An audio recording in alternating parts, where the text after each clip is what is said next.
Mas agora eu quero aproveitar e falar um pouquinho sobre o pacote de corte de gastos do governo federal que deve ser anunciado hoje pelo ministro da Fazenda, Fernando Haddad. Já vou acionar a nossa reportagem com os detalhes desse anúncio, o que deve vir junto com esse pacote. Mas o presidente Lula disse hoje durante um evento da Confederação Nacional da Indústria que a sorte chega junto com ele durante os seus governos. Vamos acompanhar. Um governo, ele deveria ser medido pelos números que ele apresentar no final de seu mandato. Normalmente, eu sou considerado um presidente de sorte. Quando eu chego no governo, a sorte chega também. E aos poucos a gente foi preparando o Brasil para surpreender o mundo que pensava assim e surpreender muita gente aqui no Brasil que pensava assim, e a economia cresceu 2,9%. Este ano aconteceu a mesma coisa. Os de sempre, os pessimistas de sempre, começaram a dizer que o Brasil ia ter um crescimento no máximo de 1,5%, porque não havia credibilidade no Brasil, não havia confiança na política fiscal, e nós outra vez estamos surpreendendo os pessimistas, porque o crescimento certamente ultrapassará a 3%. Alan Gani, o presidente da República fala o seguinte: confia, porque quando eu chego no governo a sorte vem também. Se referindo aos outros governos dele, em que quando entrou havia muita desconfiança, mas depois, ao fim de seu mandato, realmente o presidente Lula entregou lá atrás a economia com bons números. Agora, você acha que dá para traçar esse paralelo entre esses dois mandatos anteriores com a condução deste atual e usar a mesma justificativa de que os pessimistas estão tentando colocar números que, no fim das contas, seriam superados pelas políticas adotadas pelo atual governo? Então vamos lá, Evandro. Bom, primeiro que não é sorte, na verdade ele herda a casa arrumada. Foi assim com Fernando Henrique Cardoso e foi assim agora, né, com Temer e Bolsonaro. Ele pegou a casa mais arrumada com reformas muito importantes que o beneficiou, tanto lá atrás quanto agora. Eu digo que o presidente Lula fez um bom governo no seu primeiro mandato. Ali sim um compromisso com austeridade fiscal, houve a manutenção do tripé macroeconômico. Eu estou falando aqui do ponto de vista econômico. O segundo mandato, muito embora a economia tenha crescido bastante, cresceu de uma maneira muito artificial, induzindo esse crescimento com o elevado gasto público e o crédito subsidiado.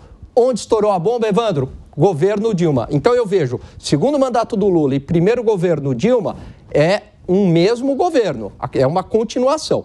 Agora, a situação é bem diferente. Por quê? Eu não vejo, Evandro, a população tão satisfeita do ponto de vista econômico. É verdade que o PIB cresce em torno de 3%, a taxa de desemprego aí abaixo de 6,5%, mas por que há uma insatisfação em relação à economia? A resposta é a mesma lá do governo Dilma. O desemprego era muito baixo, a economia também crescia em média 3%. É uma sensação da perda do poder de compra, a tal da inflação. Vamos engrossar o nosso caldo com as informações que devem ser anunciadas pelo ministro da Fazenda nesta noite. O André Anelli está acompanhando essa história e chega ao vivo agora ao nosso 3 em 1. Fala, Anelli. Pois é, Evandro, já foi convocada a cadeia nacional de rádio e televisão, emissoras abertas, para logo mais 8h30 da noite exibirem um pronunciamento que deve durar cerca de 7 minutos. Pronunciamento esse já gravado pelo ministro da Fazenda, Fernando Haddad. Nesse pronunciamento, então, fala do ministro da Fazenda, ele deve anunciar, primeiro, em relação aos cortes de gastos. Existe uma grande expectativa em relação a esses anúncios, mais de um mês depois de intensas negociações aqui no Palácio do Planalto, lá no Ministério da Fazenda, nas últimas horas negociações com os presidentes da Câmara e do Senado para trazer realmente o que vai ser cortado de gasto do governo federal. A expectativa é que esse corte de gastos seja anunciado na ordem de 70 bilhões de reais, sendo 30 bilhões economizados em 2025 e outros 40 bilhões de reais que serão economizados em 2026. Entre as pastas que devem ser atingidas está o Ministério da Defesa, que deve ter mudanças na aposentadoria dos militares e também mudanças em relação aos repasses ao Ministério da Educação, da Saúde e também benefícios sociais, com o Ministério do Desenvolvimento e Assistência Social sendo também um dos alvos desse corte de gastos, principalmente por meio do BPC, o benefício de prestação continuada. Mas são apenas expectativas. O anúncio oficial vai ser feito pelo ministro da Fazenda, Fernando Haddad, logo mais às 8h30 da noite, nesse pronunciamento nas emissoras de rádio e televisão abertas do país. Nessa mesma oportunidade, Fernando Haddad deve acabar falando também a respeito da isenção do imposto de renda para todos aqueles que têm um rendimento de até R$5 mil mensais. Essa é uma promessa de campanha do presidente Lula. Atualmente, essa isenção do imposto de renda já é para quem recebe até 2 salários mínimos, cerca de R$ 2.850. E agora, então, vai ser ampliada essa faixa de isenção do imposto de renda para quem recebe até R$5 mil mensais. Então, essa isenção do imposto de renda sendo ampliada, que deve ser mais um anúncio do ministro da Fazenda, Fernando Haddad, para logo mais 8h30 da noite. Evandro. Informações, André Anelli. O que está acontecendo, né? A ala governista vai lá e fala o seguinte: olha, tem a possibilidade de mexer com benefícios sociais, com verbas relacionadas a ministérios que tratam desses temas, então a gente precisa ter uma contrapartida. Qual seria a contrapartida? O aumento da faixa de isenção para pessoas que ganham até R$5 mil. Proposta que foi feita lá atrás durante a campanha eleitoral, mas que viria nesse momento e que já está mexendo com os ânimos do mercado. Há necessidade, no teu ponto de vista, Fábio Piperno, de se ter uma contrapartida para cumprir uma promessa de campanha agora, quando vai se falar em corte de gastos? Quero entender como é que seria isso, Evandro, porque é evidente que se essa medida já passar a vigorar imediatamente, é óbvio que ela anularia uma parte da economia que os cortes de gastos poderiam gerar. Então, eu acho que, e veja, quando a gente fala em isentar a faixa até 5 mil, nós estamos falando em isentar 78% dos contribuintes. É um número alto, mas também mostra como o brasileiro é pobre. Mas veja só, isso poderia ser feito gradualmente, mas por isso que eu disse que eu quero entender. Agora, é evidente que se vai se cortar gasto social numa ponta, se vai aumentar essa faixa de isenção, os cortes também têm que abranger outros segmentos. Então, eu acho que eu sempre defendi isso. A faca, a lâmina afiada dos cortes, ela encontraria muito mais gordura sobrando na conta dos subsídios. Lá é onde tem mais dinheiro sobrando.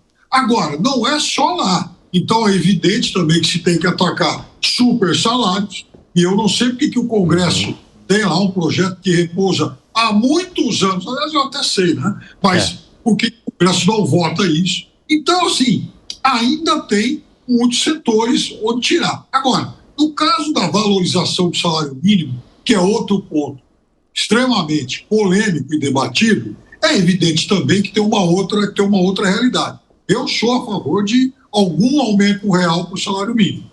Mas é claro também que se a economia cresce 3%, amanhã depois pode crescer 4%, lá no Lula 2 houve um momento que cresceu 7,5%.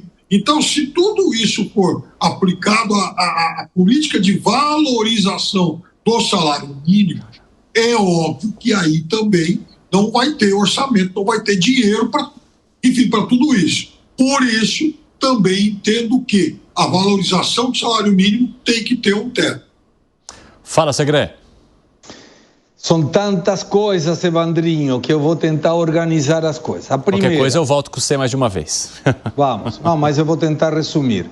É tão importante as pessoas terem mais dinheiro e viverem melhor que o governo, por falta de recursos, cortou os carros-pipas para 1,2 milhões de pessoas no Nordeste. Esse Nordeste que tem, estatisticamente falando, mais pobres que o Sul e Sudeste. Mas parece que não foi importante para o governo que cuida dos pobres, cuidar dos pobres. Cortou a verba que tinha para os carros-pipa. Não tem mais carro-pipa para 1.200.000 pessoas.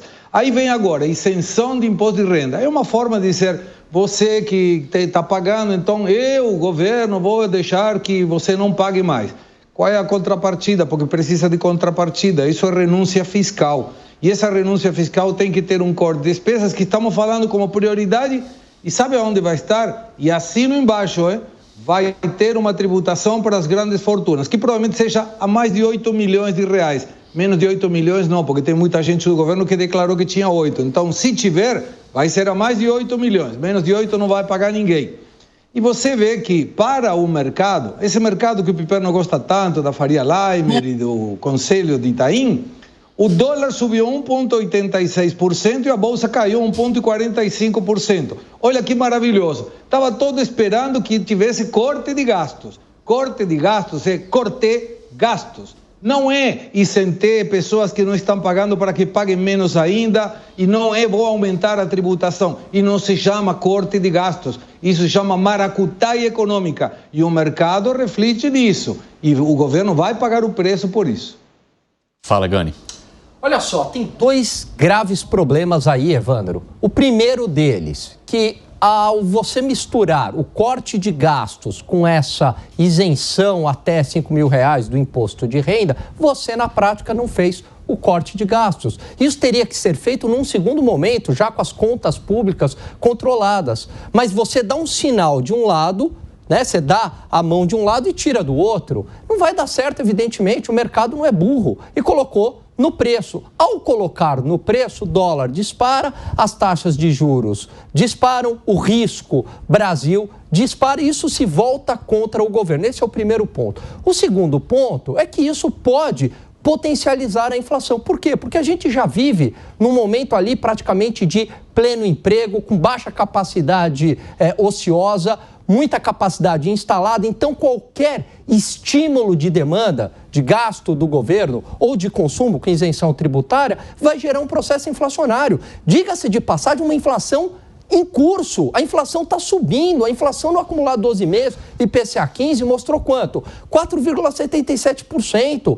As expectativas para o ano 2025 e 2026 estão piorando. Então, veja, foi de uma ingenuidade tremenda. O presidente Lula tem experiência política, tem 3 mandatos, né? Está faltando aquela humildade que ele tinha no primeiro mandato, quando o Palocci chegava para ele, o ministro da Fazenda, e aconselhava ele ir ali no caminho mais pró-negócio, pró-mercado, manutenção do tripé macroeconômico. Agora não, ele dá sinais confusos. É claro que isso vai se voltar contra ele, com mais inflação e aumento de risco e aumento do dólar. Agora, Gani, tem uma questão interessante que eu queria colocar para o nosso debate também, que é a palavra expectativa. E o Anelli falou muito sobre ela, exatamente porque a gente só vai conhecer tudo que será dito pelo ministro da Fazenda na hora em que ele se manifestar ali às 8h30 da noite nas redes de rádio e de televisão. Mas o problema é que o mercado trabalha com a expectativa. Então,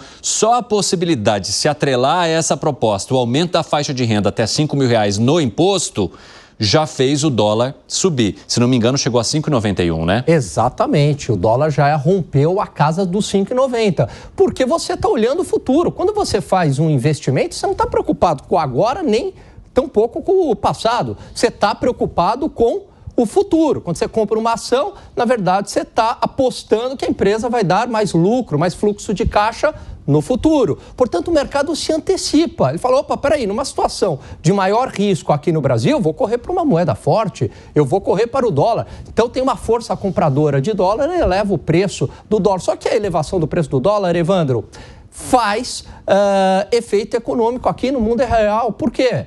porque você tem uma série de componentes, processo produtivo atrelados ao dólar. Aí pega na inflação, aí o pãozinho lá do pobre, né, que ele vai comprar, tá mais caro porque o dólar subiu, mas o dólar subiu por conta de uma reação racional do mercado financeiro diante desses sinais completamente dúbios. Ô, Fábio Piperno, você acha que faz sentido que já haja uma reação antes mesmo de que todos conheçam essa proposta que deve ser anunciada pelo ministro da Fazenda? Aí tá o negócio, movimento especulativo, ele também, ele não dorme, ele é insone, né? Mas o Piperno é racional. A especulação é você fazer uma aposta para onde vai o preço. Você fala o seguinte, opa, eu estou vendo o futuro piorar, o que eu vou fazer? Eu já vou me posicionar antes, já compro o dólar agora, porque o dólar vai subir ainda mais. É racional. A turma conhece o teor das medidas, conhece detalhes desse pacote. Quer dizer, estão tomando decisões muito severas, por sinal, com base em meras especulações, né? Como sempre fazem. Fala, Segré. Não, eu concordo com o Alan, conheço o mercado financeiro e sei que ninguém joga no lixo dinheiro. Então, quando você se posiciona e avalia a situação, o governo que deveria anunciar corte de despesas está anunciando isenção de tributos. Populismo barato. Tá certo que era uma proposta de campanha, mas você tem ainda 2 anos e tem que ser racional. Aí fala, não, vamos cortar despesas. Aí mostra uma cascata artificial, não sei em que parte do governo, não sei se era da casa do Palácio Planalto, onde mora o presidente, mas corta água para 1.200.000 pessoas. Um discurso não bate com o outro, o governo se colocou dentro de uma narrativa e não consegue sair, a narrativa que ele mesmo criou. Não é uma fala minha, é uma fala do presidente. Temos que criar uma narrativa. Está aí a narrativa. E agora? Vai fazer o quê? Essa situação, eu espero, sinceramente, que às 8h30 da noite o ministro mostre corte de despesas e que a gente esteja especulando com coisas que não acontecerão. Mesmo assim, duvido.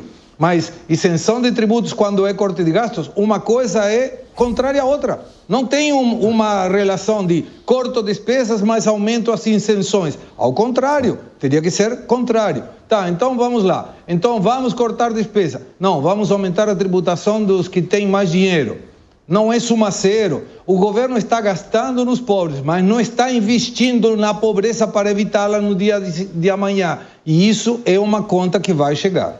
Arremate, Gani. Ô, Piperno, quando você faz essa crítica em relação ao movimento especulativo, o meu ponto aqui é que o movimento especulativo não é para prejudicar o governo. Você não controla a reação dos investidores. Então, há um pânico ali, há questões psicológicas, há efeito manada, há tudo isso daí e há elementos também racionais. E o investidor age racionalmente, mas não para punir o governo. Pode ser que a reação seja exagerada? Pode ser sim, mas ele está sendo motivado para proteger os seus investimentos. Ô Zé Maria Trindade, agora que nós conseguimos reconectar aí o teu sinal, pode falar. A impressão que eu fiquei, eu conversei aqui com 3 deputados ali, todos da área econômica, eles dizendo o seguinte, que o temor de que a montanha pariu um rato, né? Aquela expressão que mostra, assim, de uma grande expectativa e sai uma coisa pequena. Nada que seja inferior a 40 bilhões atende às expectativas.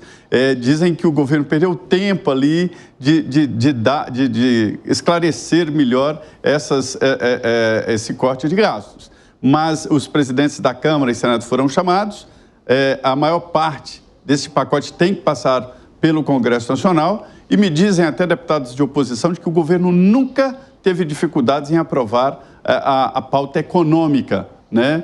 E os deputados e senadores começam já a partir de amanhã a discutir esse assunto. Agora, a novidade que eu escutei é que o Congresso não funciona, não faz nada até o ministro Flávio Dino decidir sobre as emendas parlamentares.